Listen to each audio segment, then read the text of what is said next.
तौसीफ अत्तार महिलाओं के private parts पर कमेंट करता था।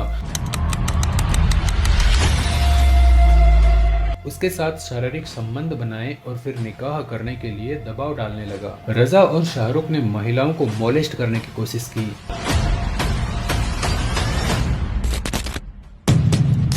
सोचिए, आप एक बड़ी कॉरपोरेट कंपनी में काम करते हैं, वहां आप अपना करियर बनाने चाहते हैं और अपने सपनों को पूरा करने चाहते हैं, लेकिन वहां आपके साथ वो होता है जिसकी कल्पना आप किसी डरावने फिल्म में भी नहीं कर सकते। नासिक की एक जानी मानी कंपनी TCS में जो हुआ वो सिर्फ वर्क प्लेस हरेसमेंट नहीं था, वो एक संगठित अपराध था। 7 महिला पुलिसकर्मी अंडर कवर होकर जब वहां पहुंची और जो सच सामने आया उसने सबको हिलाकर रख दिया। वहां 7 मुस्लिम टीम लीडर्स और उनकी 2 साथी महिलाएं सालों से हिंदू कर्मचारियों का मानसिक और शारीरिक शोषण कर रहे थे। आरोपियों के नाम है आसिफ अंसारी, शफी शेख, शाहरुख कुरैशी, रजा मेमन, तौसीफ अत्तार, दानिश शेख और इनके साथ निदा खान और अश्विनी चैनानी। इन लोगों ने ऑफिस को ऑफिस नहीं बल्कि धर्म परिवर्तन और ग्रूमिंग का अड्डा बनाकर रखा था। अब जो मैं आपको बताने जा रहा हूँ वो पुलिस की FIR में दर्ज है। यह मेरे शब्द नहीं है, ये उन पीड़ितों के शब्द है जिन्होंने ये नर्क झेला है। यहाँ हिंदुओं की आस्था के प्रतीक का अपमान किया गया, भगवान श्री कृष्ण के लिए भद्दे शब्दों का इस्तेमाल किया गया, महादेव के शिवलिंग का ऐसा अपमान किया गया कि जिसे मैं यहाँ बोल भी नहीं सकता। लेकिन बात सिर्फ यहाँ तक नहीं रुकी। दानिश शेख नाम के आरोपी ने एक महिला को सबके सामने पकड़कर शर्मिंदा कर दिया, उसके साथ शारीरिक संबंध बनाए और फिर निकाह करने के लिए दबाव डालने लगा। रजा और शाहरुख ने महिलाओं को मोलेस्ट करने की कोशिश की। और क्या आपको लगता है कि कंपनी को यह सब पता नहीं था? पीड़ितों ने HR और सीनियर अधिकारियों को कई बार ईमेल किए, गुहार लगाई, लेकिन सब कुछ जानते हुए कि हाँ यह सब शिकायतें सही है, उन्होंने सभी शिकायतों को कचरे के डब्बे में डाल दिया। क्यों? क्योंकि कंपनी के अधिकारियों को डर था कि कहीं एक खास समुदाय की भावनाएं आहत न हो जाए। पीस और कन्वेंशन के नाम पर सच को दबा दिया गया। एक महिला कर्मचारी ने बताया कि शफी शेख उसके शारीरिक अंगों को घूरता और कहता था कि मेरे साथ सो जाओ, तुम्हें बच्चा हो जाएगा। तौसीफ अत्तार महिलाओं के प्राइवेट पार्ट्स पर कमेंट करता था, उन्हें जबरदस्ती मांसाहारी खाना खिलाकर नमाज पढ़वाता था।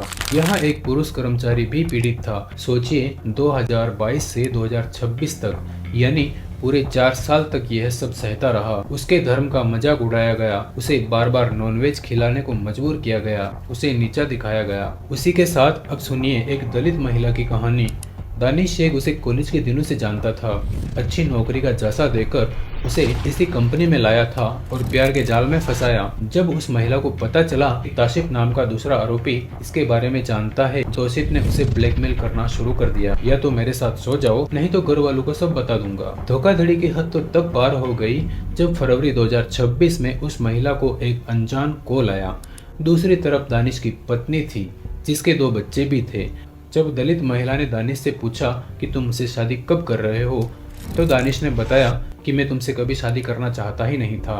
ये इंसान नहीं है, ये एक खास किस्म की मानसिकता से ग्रस्त शिकारी हैं। और दुख की बात यह है कि हमारे समाज के लिबरल्स और बुद्धिजीवी भी इसे प्रोपोगेंडा ही कहेंगे। जब भी ऐसी खबरें आती है तो हमारे देश का एक बड़ा तबका जाग जाता है। वो कहने लगते हैं not all Muslim are like that, या ये सच्चे मुसलमान नहीं हैं। मेरा सवाल उन्हीं बुद्धिजीवियों से है कि जब कोई हिंदू पीड़ित होता है और आरोपी किसी विशेष धर्म का होता है तो आपकी जुबान पर ताला क्यों लग जाता है?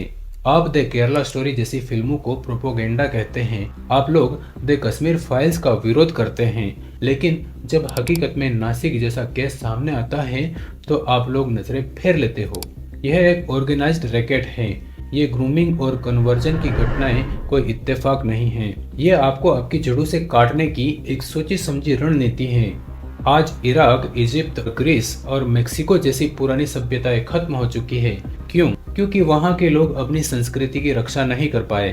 भारत इकलौती ऐसी प्राचीन सभ्यता है जो आज भी जीवित है, और शायद यही बात कुछ लोगों को खटकती है।